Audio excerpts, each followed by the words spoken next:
Hello, and welcome to the Reversing Diabetes with Delane MD podcast. This is episode number 202. I'm your host, Dr. Delane Vaughn. I'm a board certified family practice doctor, a former ER nurse, and a veteran healthcare provider. And I am committed to helping women figure out how to live longer and healthier. This podcast is dedicated to women who are not ready to let go of their vitality or their longevity or their vigor. I think most women realize, or most of us women realize, that life is a gift and we're not ready to throw it away or to start the downward spiral of letting that go. I think we all realize that when we get older, the crispness and maybe the exuberance and the stamina, that all dulls a little bit, but we're not ready to let go and blunt it out entirely. When we get a diagnosis like diabetes or prediabetes, we see it as a warning shot that threatens the gift of life, and we want to stop it immediately.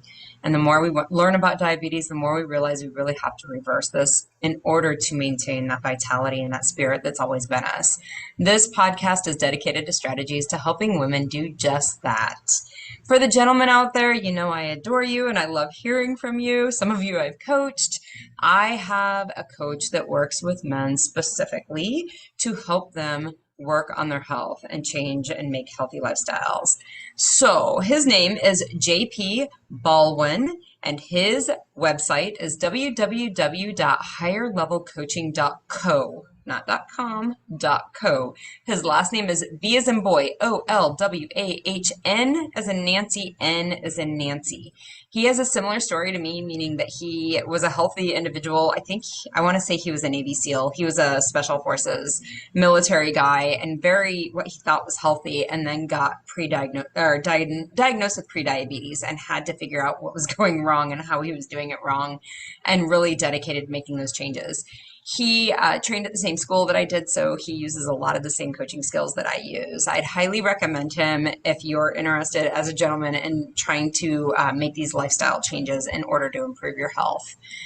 Before we get started, I want to let everybody know that if you are making these changes and you are on medication, so if you're making the food changes that I recommend and you are on medications for your diabetes, you need to contact your medical provider and get a clear line of communication open with so that they can help direct you on how to adjust your medications. You've been medicated in the past for how you ate in the past. If you change the way you eat, you're going to need to change your medications. If you don't do that, you can get very sick very quickly, dangerously sick, that involves hospital stays and possibly death. It can be very, very dangerous. So I need to heavily encourage you to contact your medical provider, get a plan of action set up to where when your sugars start to get into a certain range, you can contact them and let them know where your sugars are, and they can give you some guidance on how to change your medications, okay? Make sure you have that line of communication open up with them and understand that you need to be very careful as you make these dietary changes.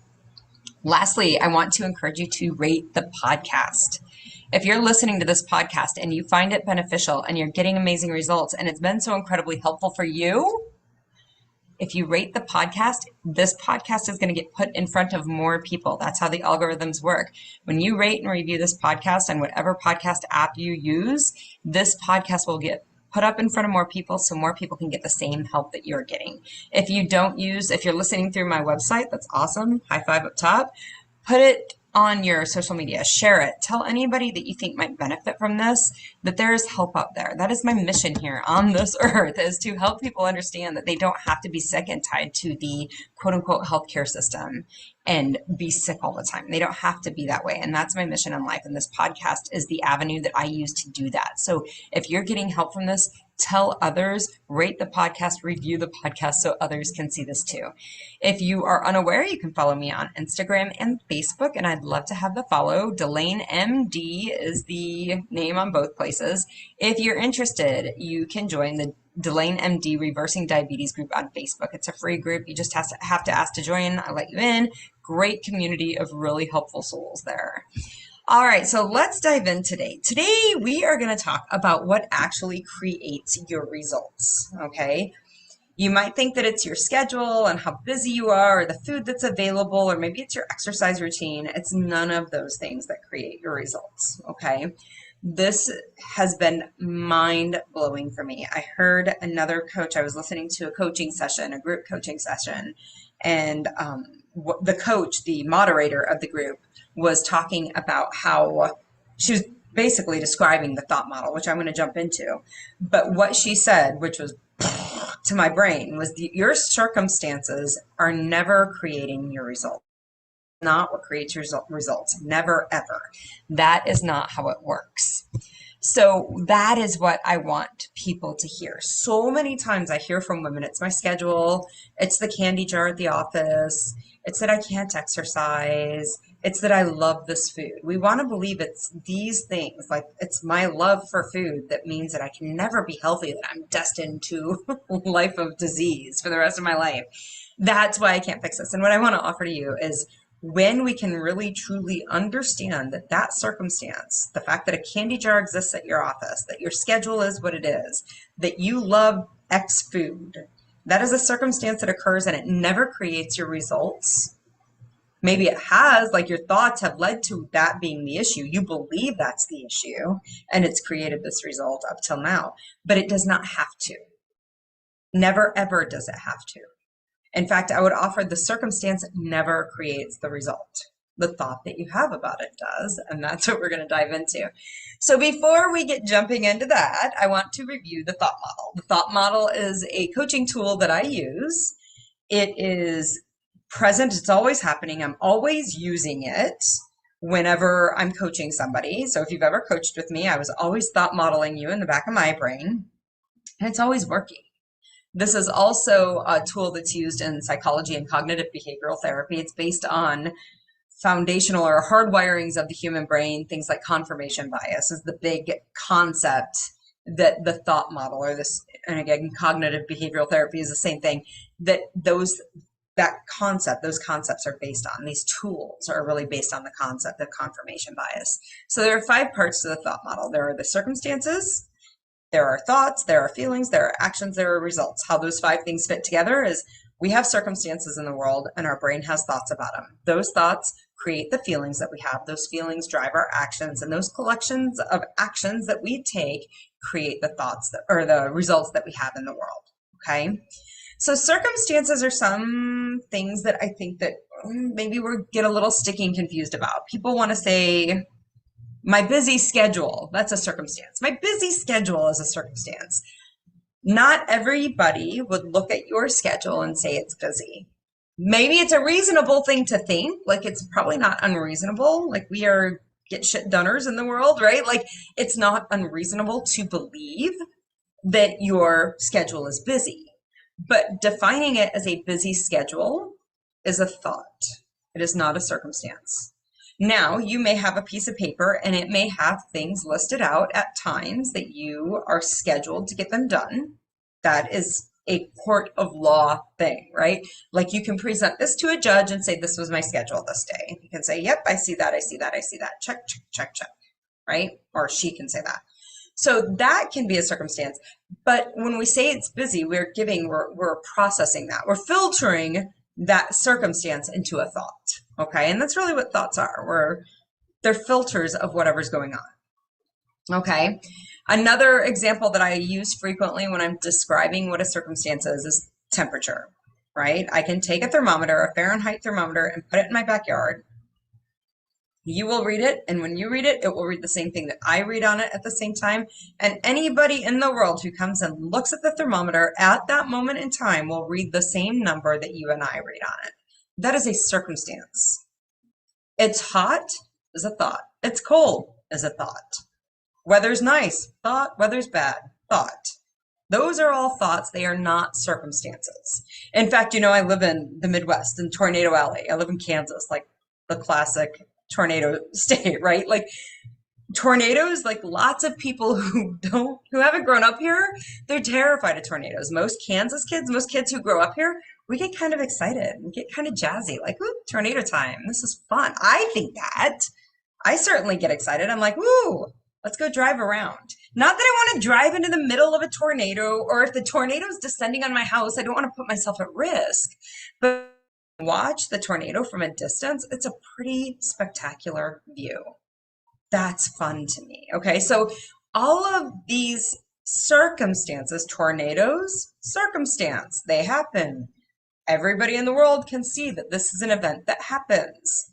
I think it's cool. Other people are terrified. Those are thoughts, okay? Those are created, those feelings, it's cool, or fear, are feelings that are created by our thoughts about tornadoes, okay? So circumstances should not be emotive. They should not create a feeling. In fact, the idea of a tornado really does kind of create some excitement in me. They should not create it. Like weather patterns might be a more appropriate way to describe that circumstance for me because of how tornadoes kind of create an emotion in me. Another example of where we kind of have to adjust our circumstance, sisters. I don't have a sister, so I have a sister-in-law whom I love dearly, but I can use this as a, horribly emotive or horribly neutral experience, right? Sisters exist in the world. They are a circumstance. But some women have a relationship, or some people have a relationship with their sister that creates a lot of emotion. And for them, saying sisters might create that emotion. So when we're working through the thought model, it's not a great thing to put in your circumstance line that you have a sister or sisters exist if they create a lot of emotion. It might need to be family exists, right? Like we have families and sometimes, and that may be less emotive for you. And it's really important to recognize that sometimes we have to put that less emotive description in there in the circumstance line so that we can get a clean understanding of what's happening with our thoughts about that circumstance, okay? So if you're ever unsure of whether the circumstance you are putting out there is truly a circumstance or whether it's a thought, I want you to see that a circumstance is something that everyone would get the same result from.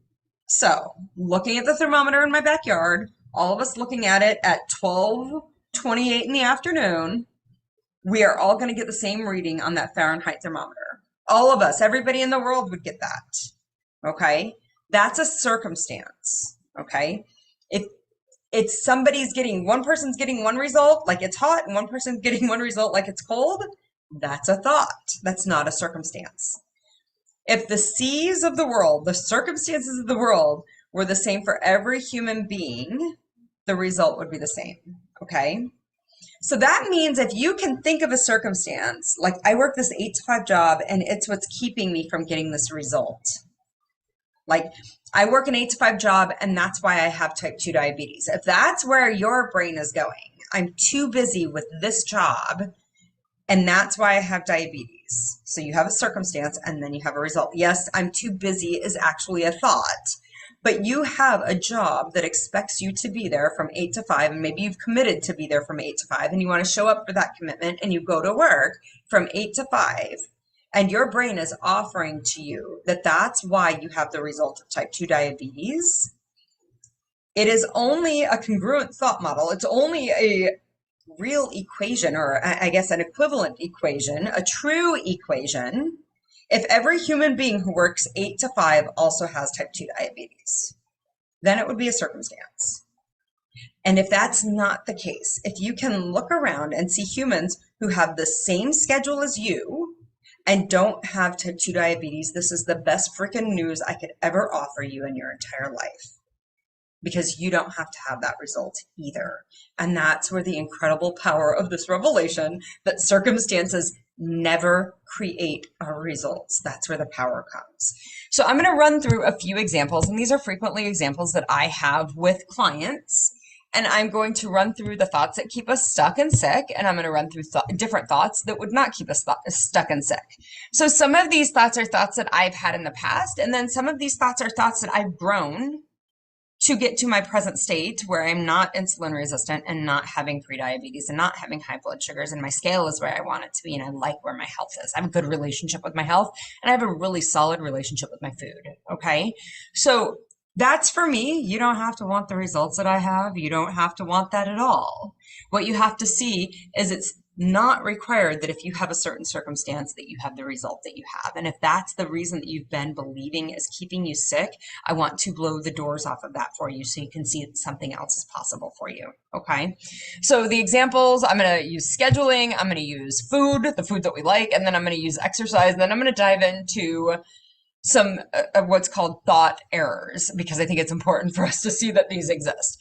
So the schedule one is what I've kind of been talking about, and I think it's a really common one, right? So the circumstance is I have items scheduled between 8 a.m. and 5 p.m. today. That's pretty neutral. Unless you feel something with that, then you shouldn't use that. But most people feel confident, like I've got to be at work at 8 and I'm done at 5. Like I could present that to a court of law saying that this is my scheduled time at work. Okay. The thoughts that we have about this are what create the results that we get. So if your thought is, I have no time to take care of me and manage my diabetes, and that thought maybe makes you feel resentful or even overwhelmed, and then your action is to eat whatever's lying around, your result from that is that you don't take care of you or your diabetes. Okay? If you have a belief about the food that you like, so the food that you like is a very vague thing, but like everybody has a certain food that they like. You are not listening to this podcast if you don't have any food that you can't seem to stop eating, even though it makes you sick. You're not showing up for this podcast if that's the case. Most of us listening to this, for me giving this podcast, and anybody listening to this episode has a food of some sort that they continue to eat. They like it so much that they continue to eat it, even though it's causing a problem. Okay, so that food exists. I'm going to use ice cream because I love ice cream. I love ice cream. I love all the ice creams. I'm trying to think of one ice cream I don't like, but I can't find anything. So ice cream is going to be the food that I like. Ice cream exists. Everybody in the world, if they live in a country where they don't do ice cream, they can come to Kansas and they can find ice cream. Because ice cream is a circumstance that exists in the world. Okay? The thought, I can't resist ice cream because I love it so much, leads to feelings like maybe weakness or out of control or desire or entitled or even excitement. And excitement's a funny feeling. Like we want to feel excited. It's so sexy and jazzy and we want to feel it. It sounds like so much fun. But it's also riddled with neurochemistry like epinephrine and adrenaline. And when we have that neurochemistry going on, not always does excitement do this, but a lot of times excitement will do this. When we have that neurochemistry going on, we aren't looking at long-term effects of what we do. We're looking only at the short-term effects. If you think about epinephrine released in a state of fear, like 10,000 years ago, epinephrine was released and cortisol was released when you were getting chased by an animal that wanted to kill you, so that you could evaluate as many options of retreat as possible, as quickly as possible, in order to save your life in that moment right then. You did not think more than a couple of steps ahead of you to figure out if that option A, B, C, or D, which one was actually the best option. You just looked at which one would allow you to escape death in that moment. So when we are under those neurotransmitters and those hormones in our body, a lot of times we're not looking at long-term effects of the decision we're making, which is why when we're excited about ice cream, that we sometimes make that decision to eat that. It's fun because it's excitement, but we're not usually assessing or evaluating the long-term effect of eating that ice cream. And that's why, like, excitement doesn't always lead to great decisions. But when we're having the thought of, I love ice cream and I can't resist it, and we're feeling that excitement, that entitlement, that out of control or that weakness, we eat the food, and the result that we get is that we don't resist it and we stay sick with type 2 diabetes, okay? When we have exercise or like daily exercise routines, right? Like, or we understand the circumstance that exercise has been proven to improve diabetes, or we just like believe that exercise is healthy for us and we want to do exercise. So you have the circumstance of exercise, and then you have maybe many thoughts, but maybe the thought of, I have a broken foot or a sprained ankle, so I can't use exercise as the tool I need to improve my blood sugars. And you feel resentful or maybe out of control. And then your action is you don't do any exercise, and your result is you don't improve your blood sugars, okay? All of these, we believe that, exercise and my lack of ability to do it is why I have the result of diabetes. Or we believe that ice cream is the reason, because I love it so much and I can't stop it, is the reason that I'm sick with diabetes. Or we believe that my schedule is why I don't have time to take care of me and my diabetes. So I'm going to offer you other thoughts about these same scenarios, these same situations. And again, remember, a circumstance is something that happens, and if it's required to get the same result, that's like gravity, or that's like the sun coming up in the east. Everybody has that same experience of like a scientific law, right?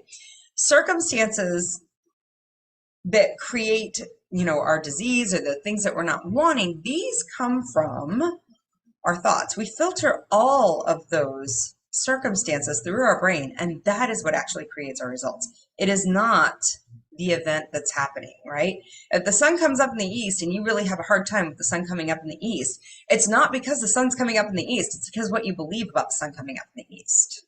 Okay, that's what's creating your hard time results. All right, so if you have the circumstance, if you have things scheduled from 8 to 5, and my thought for that is I have to be really intentional about taking care of myself because there's not a lot of time to do it. So I have to make it count. And for me, that drives focus, like determination, focus, intentionality.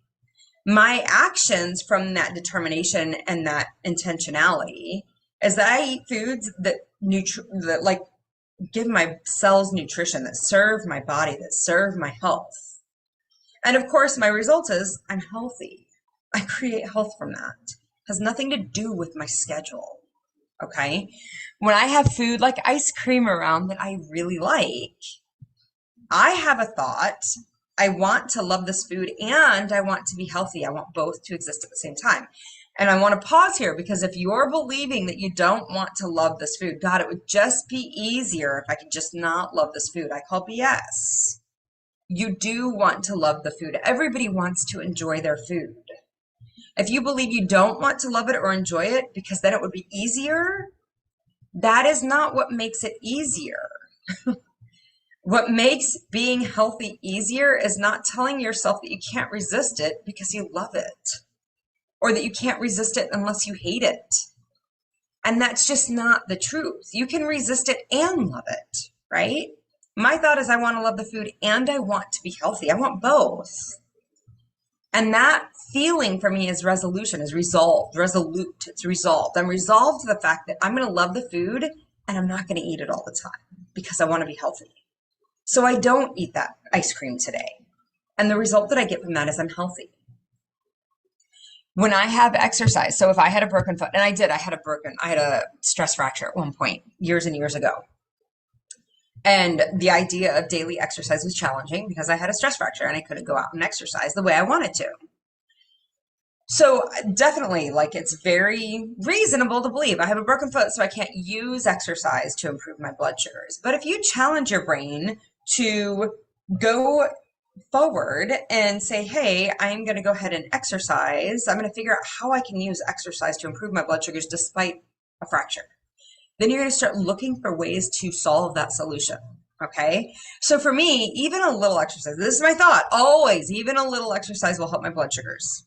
I can find something to do with my arms to get my heart rate up, or even I can use, I know in my brain, because I've looked at this information, and maybe you don't have this information, but that's fine. But I know in my brain that sauna mimics the health benefits of cardiovascular exercise. Okay. When I have the thought, even a little exercise is going to help my blood sugars, I feel driven to figure out how to exercise in a way to help my blood sugars. So I find armor exercises. Maybe I go swimming. Maybe I go out and I find a sauna. I do something and you improve your blood sugars. Okay. We all want to believe that the inability to exercise, whether it be time or whether it be aches and pains or whether it be true lack of capability, broken bones, whatever it might be. We believe that that is what is creating the result of having diabetes or being sick or not being able to improve our health. And the sooner that we stop believing that that is causing it and realize that no, it's the thing I believe about that circumstance that's causing it, the sooner we realize that and believe it, the sooner we can stop living the same disease life result that we have and start figuring it out some other way. So I hear you out there. I hear you saying, well, if this is the case, then I can just tell myself, I can just think that that food is healthy. Delane, if it's just my thoughts and that's going to create the result, I'll just think that it's healthy.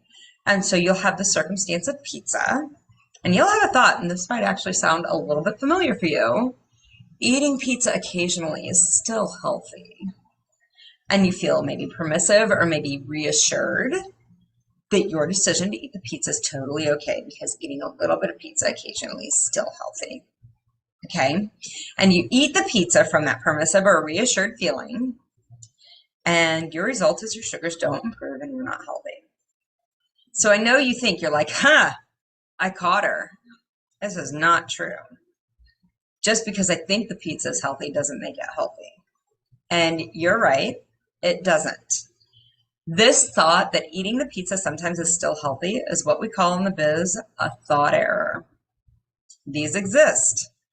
If you're telling yourself, if you're having a thought that you regularly prove is inaccurate with your evidence, it's a thought error. It's as simple as that. If the result that you get is the exact opposite of the thought that you had about it, eating pizza occasionally is healthy, and your result is you're not healthy, that's a thought error. That's all it is. And we have a lot of these running through our brain, a lot of them running through our brain.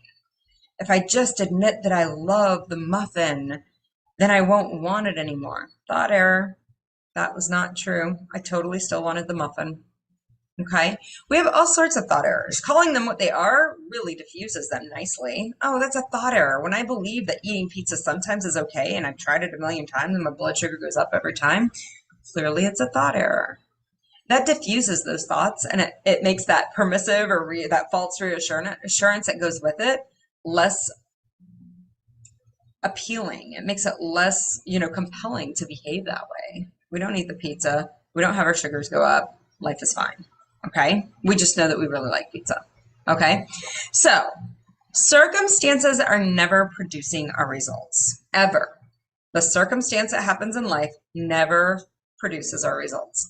The results that happen in our life is all that we have the capacity to create. We can't create somebody else's results. We can only create our results. And those results come from the things that we believe and the thoughts that we have. We are entirely responsible for these results. No one else and nothing else is responsible for them, right? The power in this is when we have this realization and we embody this realization that the circumstances never create the results that we have in the world. We are always able to create the results that we want in the world, okay? This is what coaching does, okay, guys? It's not that I wire your jaw shut, you don't ever get to eat ice cream and pizza. It's not that I walk around you and I slap the pizza out of your hand. It's none of those things. That is not what coaching does. Coaching helps you rewire these beliefs that you have, these thought errors that you have. It helps you see the power that your beliefs will create in your life. And it helps you start to guide those intentionally to get the results and the life that you want. That's what coaching helps you do. If that is something you're interested in, please reach out to me. Send me a message, Delane@DelaneMD. I'm happy to answer any questions that you might have. I'm happy to get you on the schedule for a consult so we can get you started working on these parts so you can put this diabetes thing behind you. If you have any questions about what I've spoke about here, don't hesitate to reach out to me. If you're watching on YouTube, yes, there is a Delane MD YouTube channel. These podcasts are broadcasted through the YouTube channel every week. When that happens, it's kind of hit or miss. Like sometimes I'm really good and I have it scheduled out and I can let you know. And then other times I just pop in and do it. But if you go and subscribe to the YouTube channel, you will get notification when I go live and you can pop on for these and then you can ask me questions. Also, again, join the Facebook group, Delane MD Reversing Diabetes Facebook group, because then you can ask questions in there. I hope you found this helpful. I will be back next week. Bye-bye.